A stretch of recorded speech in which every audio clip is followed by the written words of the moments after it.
If you keep talking, we'll never get started. Thank you. Gee, I had more control than President Obama had over all those people. Thank you for your being quiet, because we're running a little late because of sound things. Don't you know that's the way it goes? But anyway, they said never start a conference at 8 o'clock. Nobody can get up, so our sound guy's still in bed.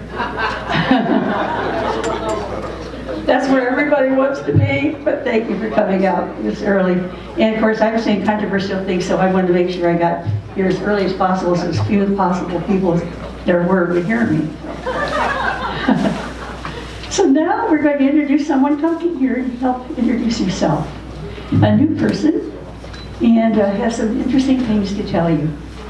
I'd like to, you don't have your badge on or anything, so nobody knows who he is, so you're going to have to... I got my shirt on. So he's going to introduce himself and start talking to you, and you got about like 10, 11, 12 minutes. That's a long time. You know, I don't have that. I got it, he can't get away, it's too late. I don't have that much to say.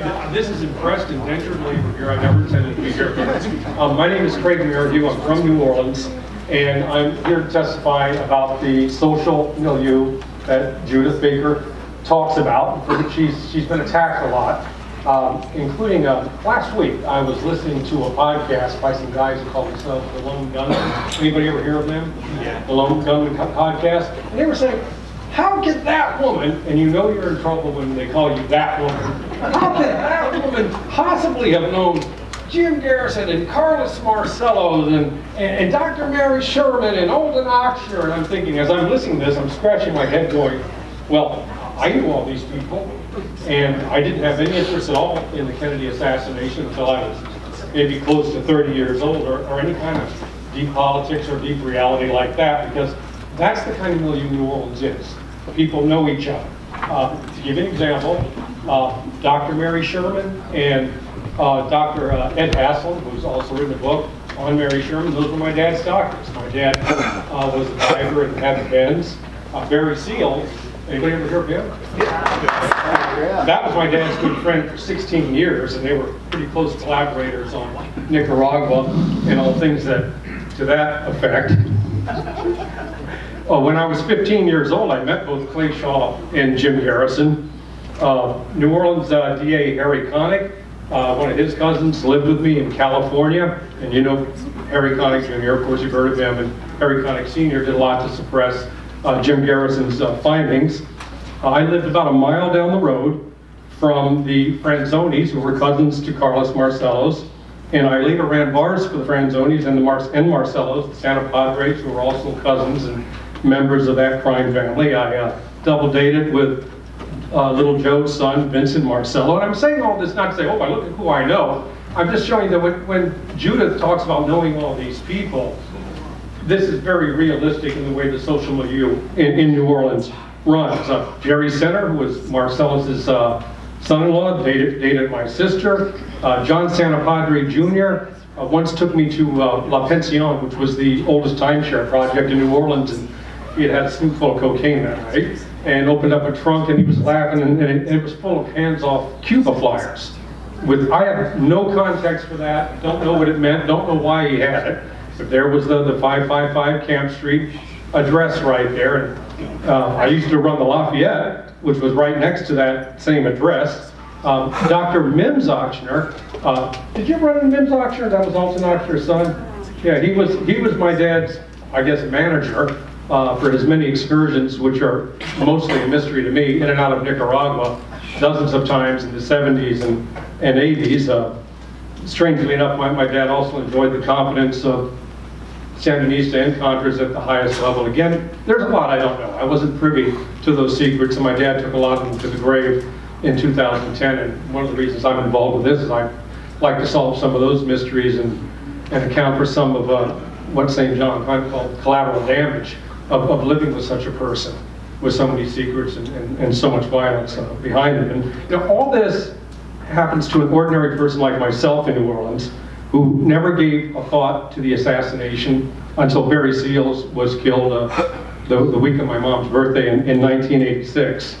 And it caused me to start looking into things a little deeper. I mean, heck, Claudia Rodek, who was supposed to be on this panel but couldn't become of illness.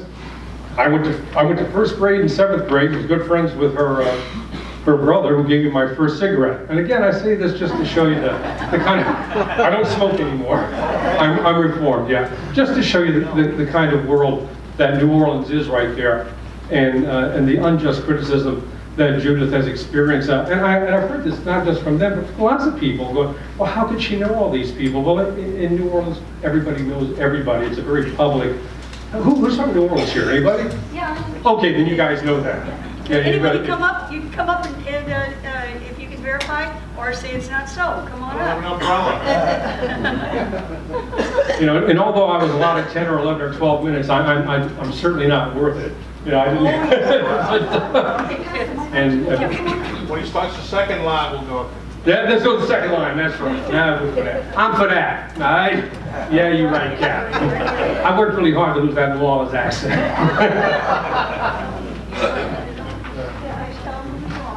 I have no idea who she is. Hello, We planted her long ago. I'm Juliet, and I actually live in New Orleans. I've lived there for 15 years, and I actually give Oswald conspiracy tours.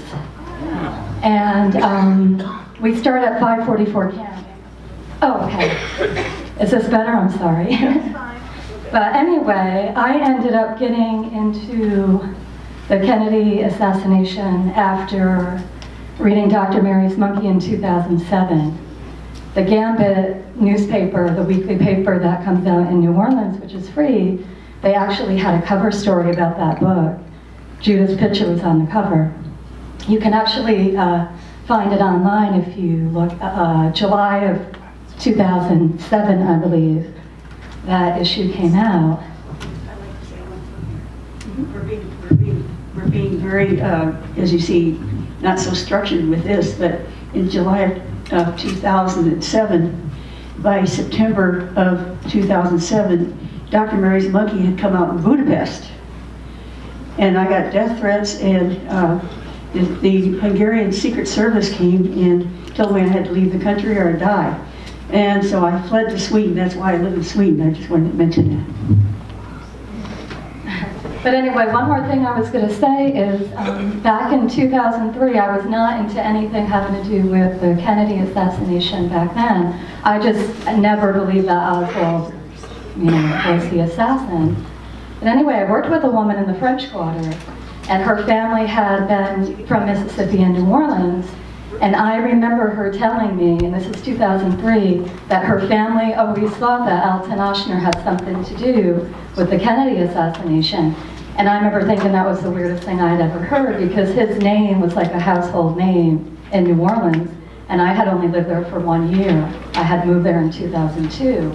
But anyway, I thought it was the strangest thing, and then in 2007, Dr. Mary's Monkey came out, and it confirmed everything that she had said.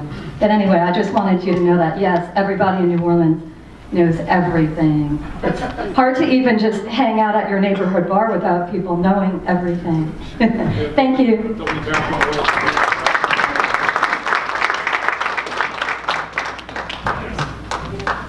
Yeah, I just wanted to say, about a year and a half ago, I moved to New Orleans about 11 years ago, and I was having dinner with a friend who lived in New Orleans back in the 60s, and he said, just innocently, we were talking about the conspiracy, and he said, my mother was involved in running guns to Cuba.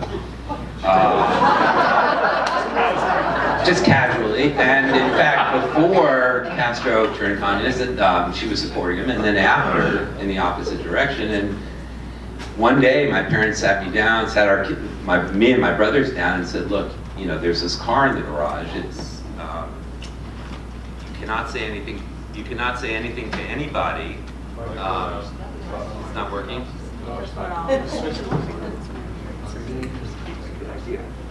Testing.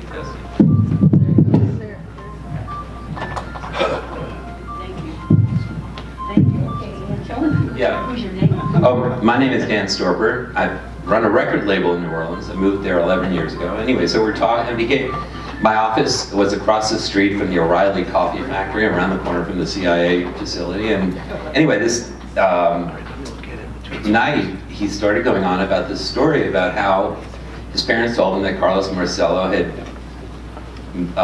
moved this car into their garage, and under the pain of, threat of death for the kids, they couldn't say anything about this car that allegedly is a white Corvair that apparently brought David Ferrie to or from Dallas, with or without guns. He wasn't sure about the story. So it was really that conversation. And then many people that I've talked to, I'm sitting down at a Starbucks about 3 weeks ago, and this guy talks to me and said, well, when I was a kid, I was sitting, I was friends, my dad was involved in secret stuff, and I was sitting next to Oswald once. We went to school, the same school. So it was just like this whole ferment and all the stuff that was going on.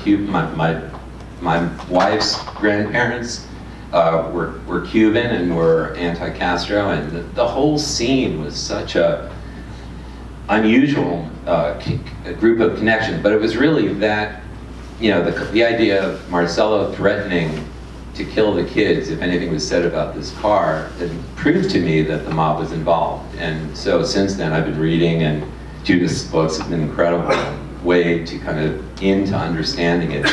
And seeing Dealey Plaza this morning, anyway, it's just a remarkable thing. Thank you. Thanks a lot. Isn't he great? And I'm going to bring back this gentleman here because he has one more comment to make about Mary Sherman. Back by popular demand.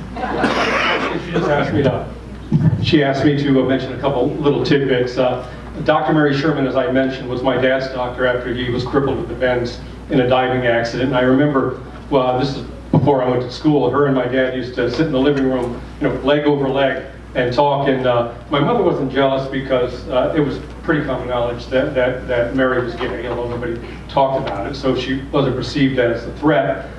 Dr. Ed Haslam, my dad's other doctor, actually signed the insurance form when he didn't have to. He kind of fudged some of the information, so we got to eat for 4 years.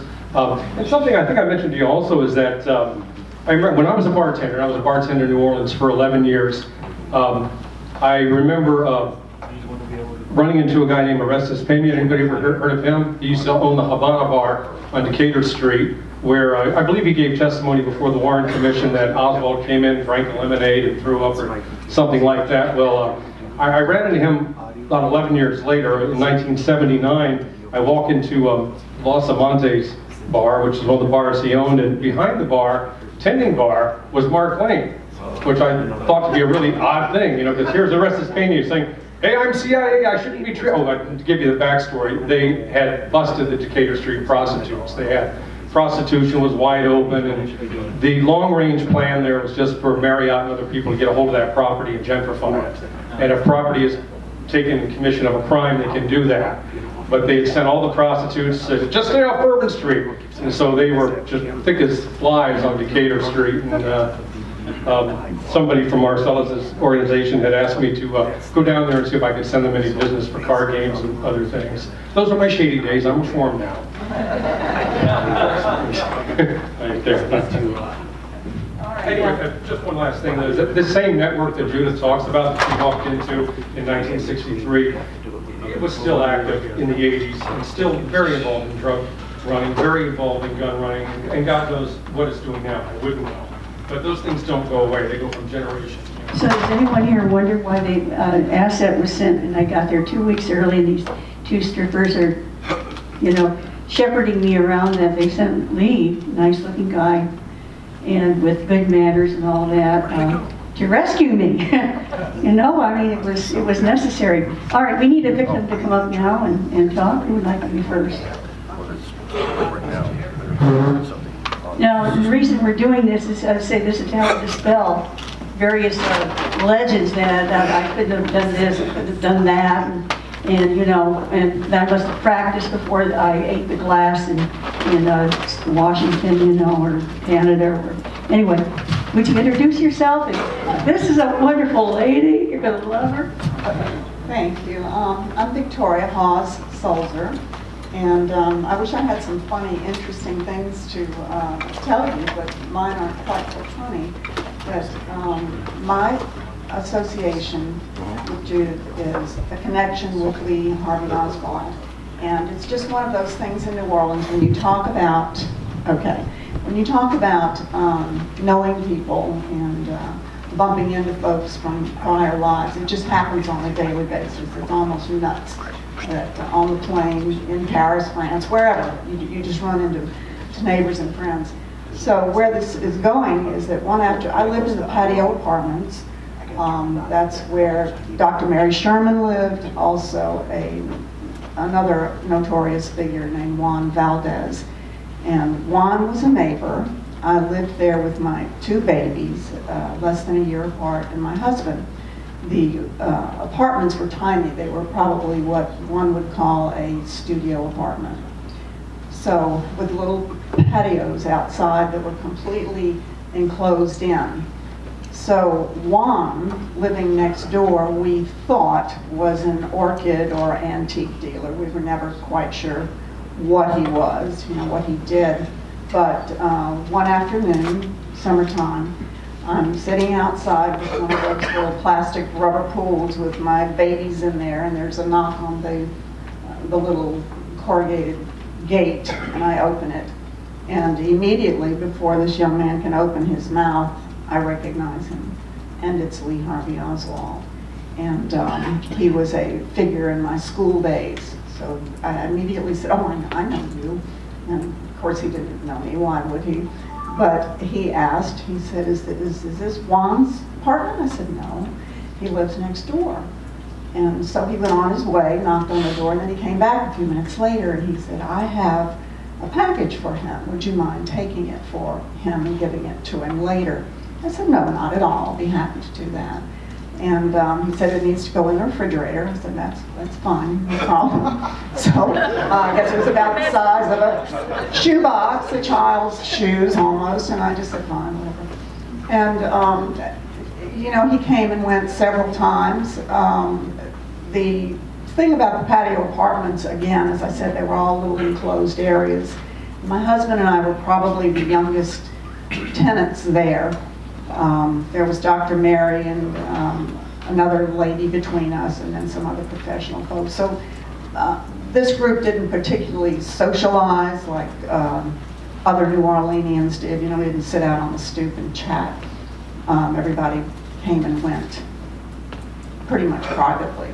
So there was very little conversation, and that's about all there is to my story in that sense, except for my own memories of the day that Kennedy was assassinated. It was that in particular.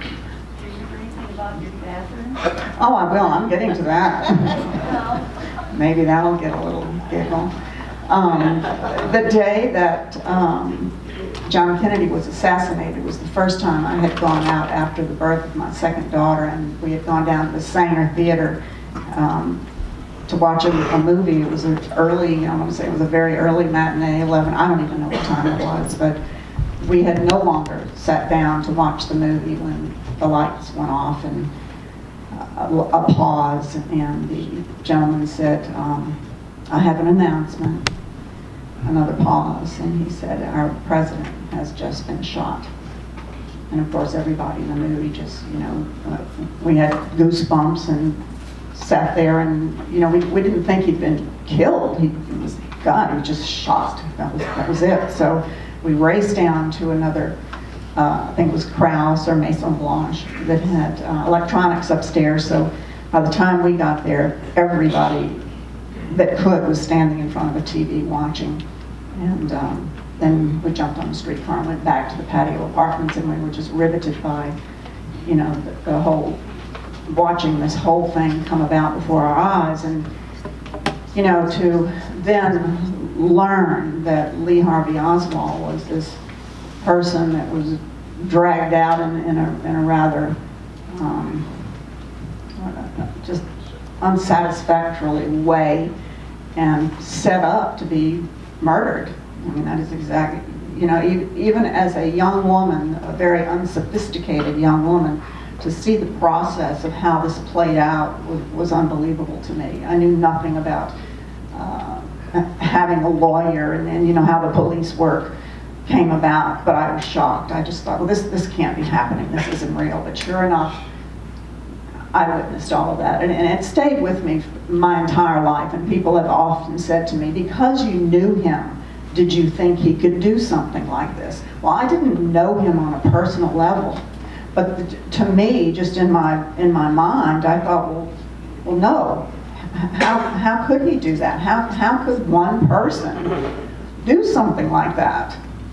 You know, I just, and I've always been there. I don't understand the fervor that goes on all the time about this one individual. And I even said then, and I still stick to that. I said, if anything, he was trying desperately to save the President of the United States and save our country. But you know, that will be argued long after I'm gone, I'm sure. I hope that there will be, not who, but why. Now, going back to the patio apartments quickly, one of the things that would go on was, I would say I thought it was parties at night. And the apartments were very small, like I said, the walls were very thin. And we would hear the toilet flushing. In other words, the kitchen's backed up to kitchens, bathrooms to bathrooms. And this toilet would flush 10, 15, 20 times or more, and there was always a lot of chit-chat going on in the bathroom. And we just thought, what the heck is this guy doing? And you know, as I said, very unsophisticated and naive. We just figured he was doing drugs or what else. It was just sort of strange. But then Ed Haslam, at some point when he put his book together, I shared that information with him, and he incorporated it into his book. So if you haven't read it, it's an interesting read. Go ahead and do it. And that's my story. Well, thank you. Thanks. Thank you. And I'd like to tell you what we think was going on there. This was after I left. David Ferry was awfully busy in Miami and all that, and he wanted someone to help, and that's how I got in. And if you've read my book, you know it was an accident, really. It was probably Michael Riconosciuto, who was supposed to be the helper, and he's come forward and said so. He's in prison, so we can't bring him here. But he's a genius, and bad things happen sometimes to people who are geniuses. This person has stated that he saw some of my cancer reports, because we had to use the Xerox machine over at Bannisters. At that time, Xerox was not easy to get a hold of, and you had to write down if you're making a copy, like you're at a hotel or a hospital. And so, of course, we didn't have that problem at Bannisters. Then the other thing I wanted to mention is this flushing of toilets. This was after I left. Victoria was telling, what was it, September, October? Right. Well, it probably was September, early September, because he left September 25th, lead in. Right, that's okay, but the memories from years ago, you know, she's pretty good there. Now, we believe, because I wasn't there anywhere to process these, and Dave was working with Carlos Marcelo on his trial and so on, and he had needed help. And they thought it was me because Dave was homosexual. Poorly had to associate with a lot of people, and then they're trying to say he was a homosexual, or like Mary was bisexual, and a lot of that was going on in New Orleans. She wasn't what you want to call gay, but she had been married before and so on. Now, what we believe happened is after I was forced to leave and go back to Florida, they didn't have anybody to process these tumors, and Mary had to take that on. Well, they have to be kept in the refrigerator, obviously, and I think Mary, you said that several packages, wasn't just one, right? Several came to you, and you kept them putting them in the refrigerator. Yeah, if you had only known what was in there, I don't think you would have done it. All right, but anyway, after Mary would look at pick out the, you know, the typical tumors, and we're saving them, the rest had to be disposed of. And like where David Ferry was, there wasn't an incinerator. Right at the Mouse House, I even took people there. The incinerator's not gone, but there was actually an incinerator, and Nigel Turner and others saw this incinerator at the Mouse House. If you look at, I didn't even know where that was. It was only a couple of blocks from us. Some people, how many people have been in New Orleans and saw the Mouse House?